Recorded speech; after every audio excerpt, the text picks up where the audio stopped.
하나님의 말씀은 로마서 1장 8절로 17절 말씀입니다. 로마서 1장 8절로 17절 말씀, 제가 한 절, 여러분이 한 절 나누어 읽겠습니다. 먼저 내가 예수 그리스도로 말미암아 너희 모든 사람에 관하여 내 하나님께 감사함은 너희 믿음이 온 세상에 전파됨이로다.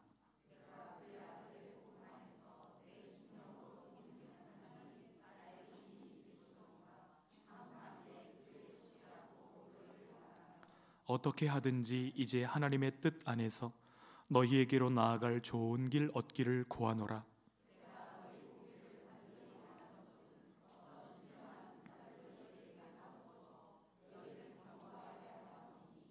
이는 곧 내가 너희 가운데서 너희와 나의 믿음으로 말미암아 피차 안위함을 얻으려 함이라.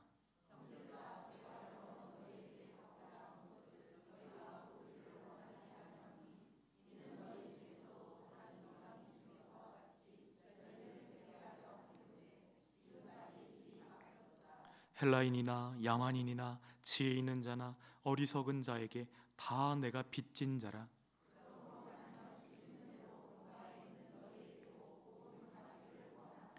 내가 복음을 부끄러워하지 아니하노니 이 복음은 모든 믿는 자에게 구원을 주시는 하나님의 능력이 됨이라. 먼저는 유대인에게요 그리고 헬라인에게로다. 복음에는 하나님의 의가 나타나서 믿음으로 믿음에 이르게 하나니 기록된 바 오직 의인은 믿음으로 말미암아 살리라 함과 같으니라. 아멘. 중국 황제에게 속한 황실 연주단이 있었습니다. 그런데 음악에 대해서는 아무것도 모르는 사람, 박자도 모르고 음정도 못 읽고 악보도 읽을 줄 모르는 그 사람이 아버지의 백으로 그곳에 들어가게 되었습니다. 자기는 아무것도 할 줄 모르면서 사람들이 연주를 할 때 신용만 하는 것이죠. 사람들이 박수 칠 때 자기가 연주했다고 착각하며 좋아합니다. 그리고 그렇게 황실에서 따박따박 나오는 월급을 받아서 그렇게 살아갔습니다. 그러던 어느 날 황제가 그의 이야기를 듣게 됩니다. 그래서 이야기합니다. 오늘은 한 사람씩 독주를 듣고 싶다. 앞줄에 있는 사람부터 하나씩 연주를 시작하는 거예요. 한 사람씩 자기 맡은 악기를 각양기교를 다해서 연주하는데 맨 뒷줄에 숨어있는 그 사람은 점점 마음이 떨려오기 시작합니다. 화장실에 갔다 오겠다는 핑계로 도망쳐서 나와서 그는 자살을 하고 맙니다. 이야기가 그렇게 끝이 납니다. 여러분과 저는 언젠가 하늘 왕이신 주님 앞에 연주해야 될 때가 올 것입니다. 그런데 그것은 합주가 아니라 독주일 것입니다. 여러분의 악기 소리는 지금 잘 나고 있나요? 그리스도의 종이요, 그리스도의 사도로서 주님이 이 땅에 보내신 하나님의 그 메시지를 정확하고 분명한 소리로 나타내고 있는가 우리가 돌아보기를 원합니다. 함께 예배하고 함께 찬양하는 것은 좋은데 대표 기도하는 것은 무척이나 부담스럽고 개인적으로 안 믿는 가족이나 안 믿는 직장 동료나 그분들 앞에서 믿는 사람으로 살아가는 일이 참 마음에 부담이다 이렇게 느끼시는 분들이 적지 않을 것입니다. 저는 이 자리에 계신 모든 분들의 독주 실력이 많이 향상되게 하시기를 소원합니다.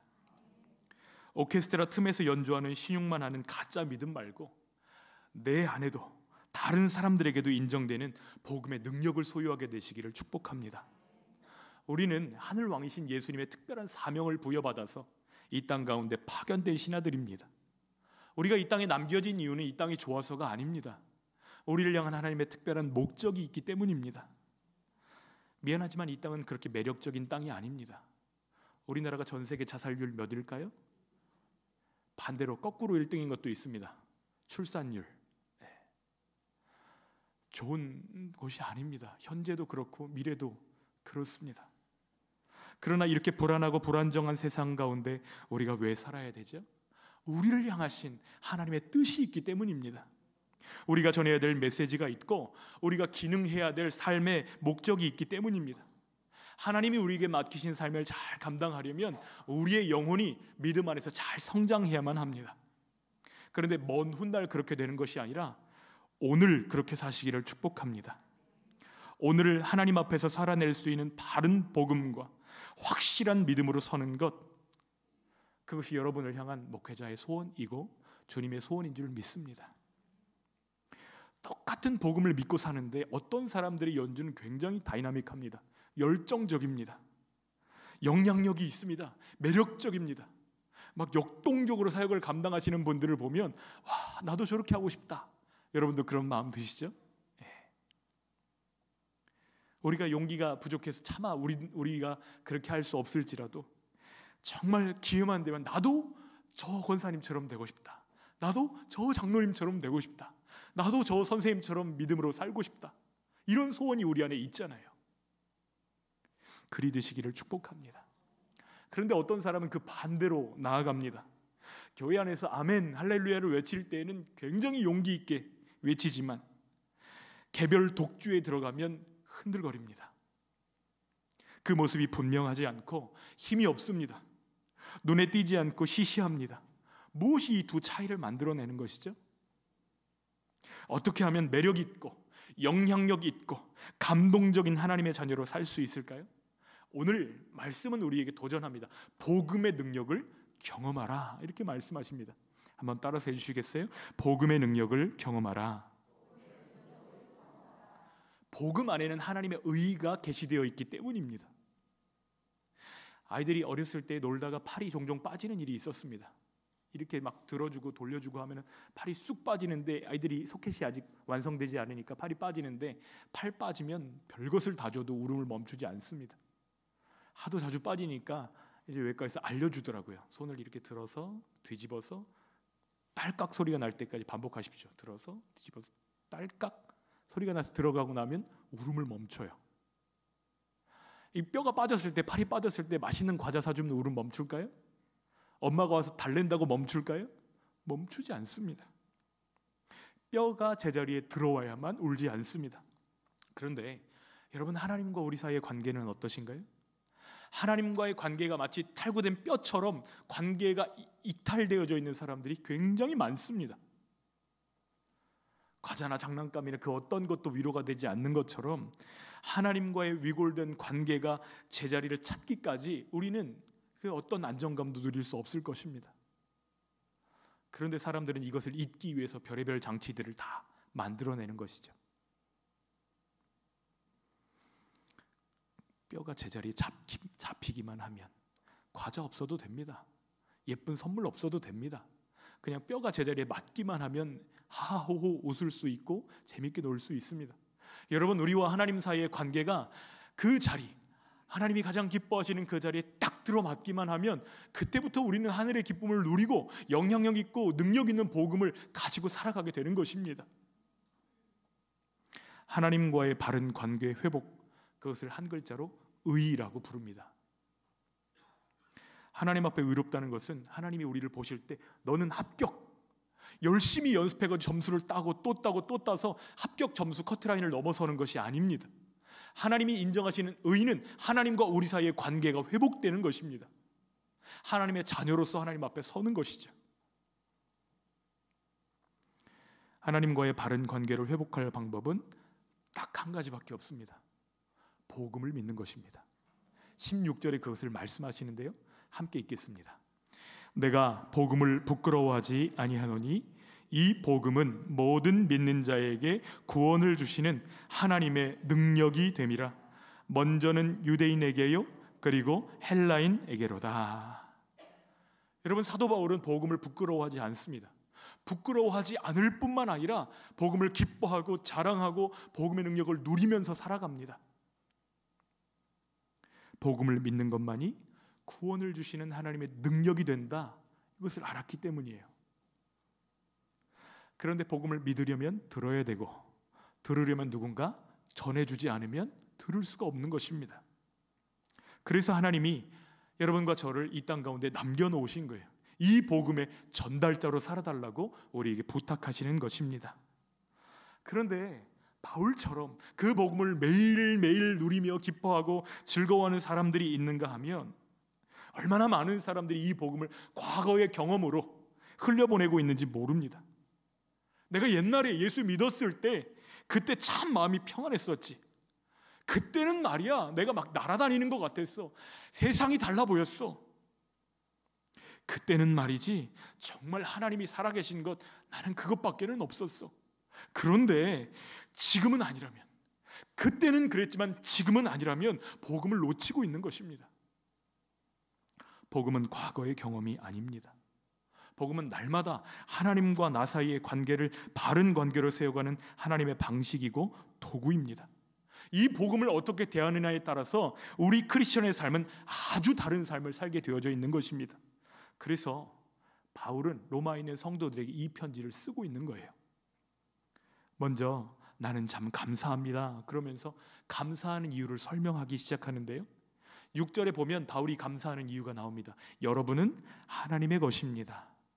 7절에 보면 여러분은 하나님의 사랑하심을 입은 성도입니다. 8절에 보면 여러분의 믿음이 온 세상에 소문이 났습니다. 나는 여러분을 꼭 만나고 싶은데 그래서 10절에 너희에게 나아갈 좋은 길을 얻기를 구합니다. 여러분 보기를 심히 원합니다. 내가 여러 번 너희에게 가고자 했지만 갈 수 없었습니다. 할 수 있는 대로 나는 최선을 다해서 어떻게 해서든지 당신들에게 가기를 원합니다. 지금 이 편지를 쓰고 있어요. 사도 바울이 어떻게 해서든지 그들을 만나려고 했던 이유가 있습니다. 15절에 그 이유가 분명하게 소개되고 있어요. 함께 읽어볼까요? 그러므로 나는 할 수 있는 대로 로마에 있는 너희에게도 복음 전하기를 원하노라. 여기서 질문이 한 가지 떠오릅니다. 왜 바울은 이미 복음을 들어서 하나님의 사랑스러운 성도가 되고 또 예수 그리스도의 소유가 되고 그 믿음이 소문나 있던 로마 교회의 성도들에게 복음을 전하려고 했을까요?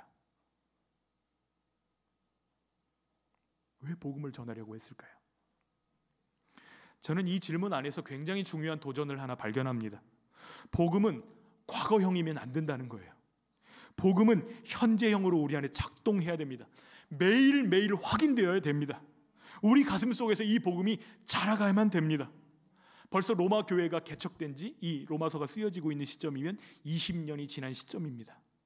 처음에 몇몇 성도들이 생명을 걸고 복음을 가지고 이 교회가 세워졌을 때 얼마나 뜨거웠을까요? 그런데 20년이 지나면서 처음에는 뜨거웠던 그 믿음이, 첫사랑의 감동이 식어지고 가슴의 열정이 사라지기 시작합니다. 성도들을 바라보는데 미운 것들이 눈에 들어오기 시작해요.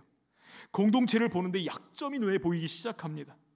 주일에 주님 앞에 나와서 예배드리는 것이 굉장히 부담스럽고 왜 이렇게 주일은 빨리 돌아오냐 이러면서 시간들을 보내게 되는 것이죠.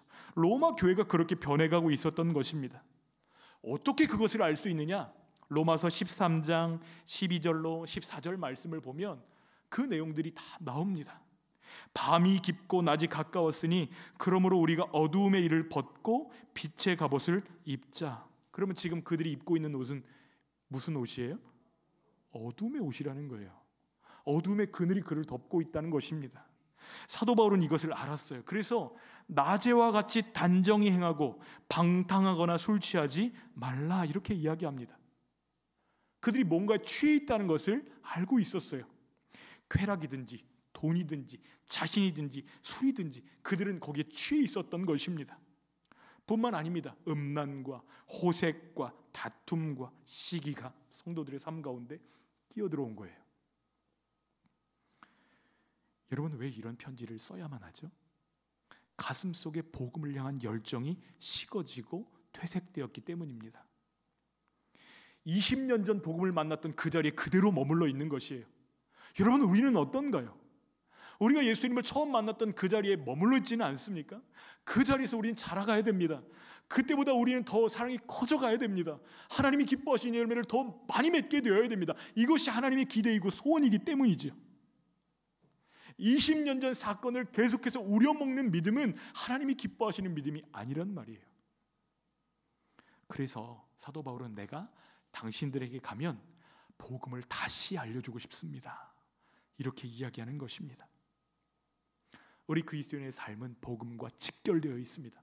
복음을 알고 복음의 능력을 누리고 복음의 실체를 깨달을 때에 우리는 능력 있는 삶을 살게 됩니다. 대단히 역동적인 삶으로 꼽히게 되는 것이죠. 왜 그렇죠? 복음은 구원합니다. 복음은 정결하게 합니다. 복음은 사람을 바꿉니다. 복음은 능력이에요. 우리는 어떤가요?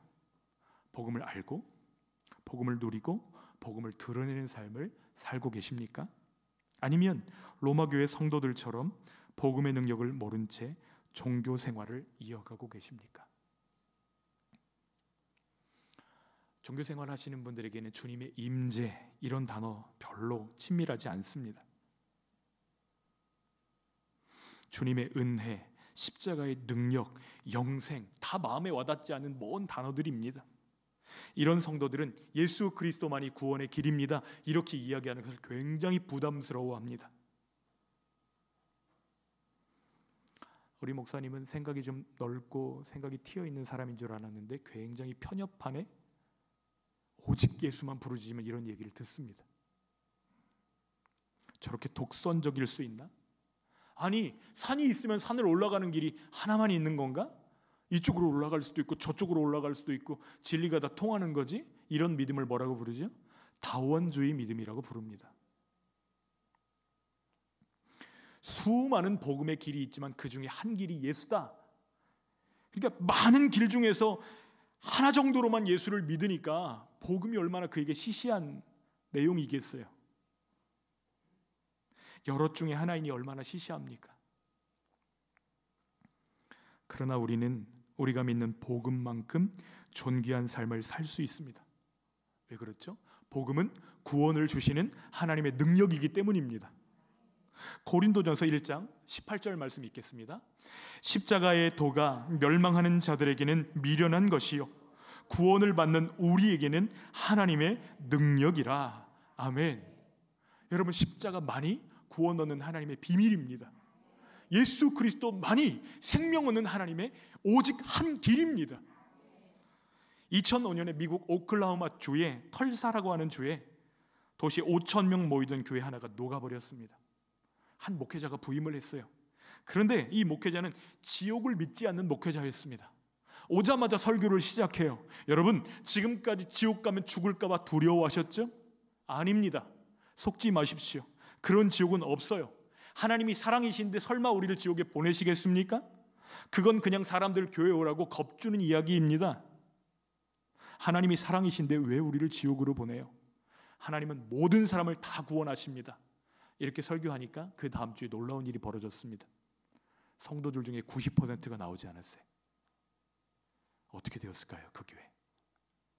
그 해를 넘기지 못하고 10만 평이나 되는 교회 부지, 그 큰 예배당 다 은행에 넘어가고 경매로 팔려서 2005년 12월 31일 송구 영신 예배를 끝으로 교회 문을 닫아야만 했습니다.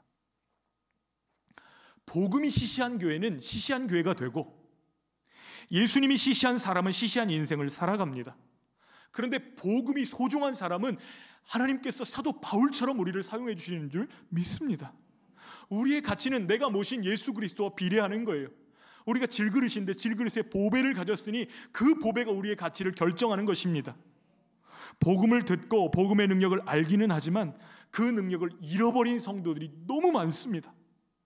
복음을 과거 시제로만 이해하기 때문이에요. 현재, 오늘 하나님과의 관계, 이것이 복음입니다. 사람의 사랑도 알아가면 알아갈수록 감동이 더합니다. 어떤 사람이 진심으로 사랑하고 위해주고 걱정해주고 도와주고 기도해주면 그 사람을 알아가면 알아갈수록 감동이 있잖아요. 사람의 사랑도 그런데 어떻게 하나님을 알아가면 알아갈수록 기쁨이 더하지 않는 일이 있을 수가 있겠어요? 많은 성도들이 경건의 모양은 있지만 능력이 없어진 이유는 매너리즘 때문입니다. 처음 마음을 잃어버렸기 때문이에요.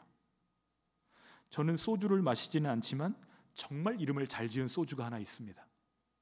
뭘까요? 보여주세요.